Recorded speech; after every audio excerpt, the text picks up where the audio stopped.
সেই জন্য তৃণমূল নেতারা জেলে। সেই জন্য কোনো সিপিএম নেতা সারদা শুরু কবে হয়েছিল? সিপিএম আমলে। তৃণমূল আর বিজেপির মধ্যে বোঝাপড়া থাকলে বিজেপির সব তৃণমূলের লোকেরা জেলে থাকতো আর সিপিএম এর লোকেরা ঘুরে বেড়াতো।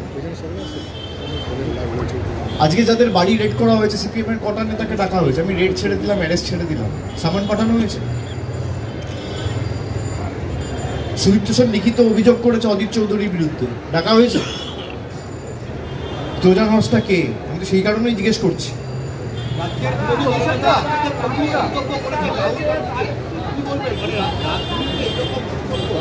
কি শুনতে পাচ্ছি না?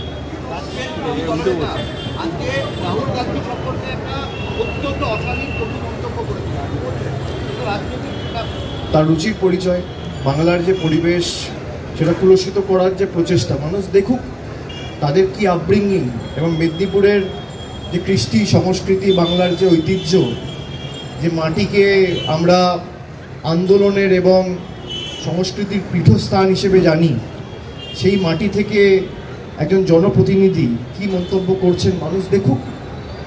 যে বাংলার কৃষ্টি সংস্কৃতিকে নষ্ট করে কুৎসা, ব্যক্তিগত আক্রমণ এমন জায়গায় এমন নিচে নামিয়েছে। আপনি দেখুন না, মমতা বন্দ্যোপাধ্যায় রাজ্যের মুখ্যমন্ত্রী। ভাই আমার ভালো লাগুক খারাপ লাগুক আমার মুখ্যমন্ত্রী, আমি সিপিএম হই বিজেপি হই আমার মুখ্যমন্ত্রী। মমতা বন্দ্যোপাধ্যায়কে তিনি সম্বোধন করছেন মমতা, তার থেকে 20 বছরের বড় হবে।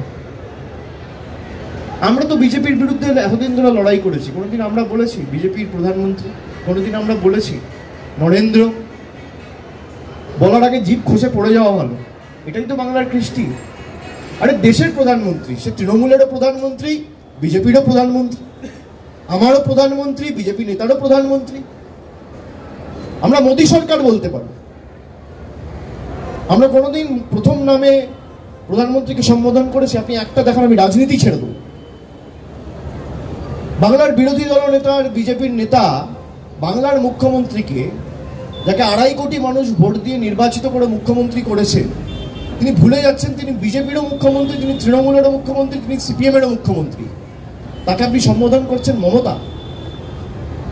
রাহুল গান্ধী নিয়ে যে আজকে বলেছে, আমি মনে করি তিনি যে মেদিনীপুর আজকে সর্বাধিনায়ক সতীশ সামন্ত, বীরেন্দ্র শাসমল, সুশীল ধারা, ক্ষুদিরাম বসু, বর্ণ পরিচয়ের স্রষ্টা ঈশ্বরচন্দ্র বিদ্যাসাগর যেখান থেকে এসছে, সেই মেদিনীপুরের সংস্কৃতি, ঐতিহ্য সবটাই কলুষিত করেছে নিজেদের রাজনৈতিক স্বার্থ চরিতার্থ করতে, এবং নিজেদেরকে সবকিছু ভাবছে এরা। আজকে ইডি, সিবিআই, বিচার ব্যবস্থা একাংশ যদি এদেরকে প্রোটেক্ট করে রাখে, আজকে এই হবে, এটাই ভবিতব্য।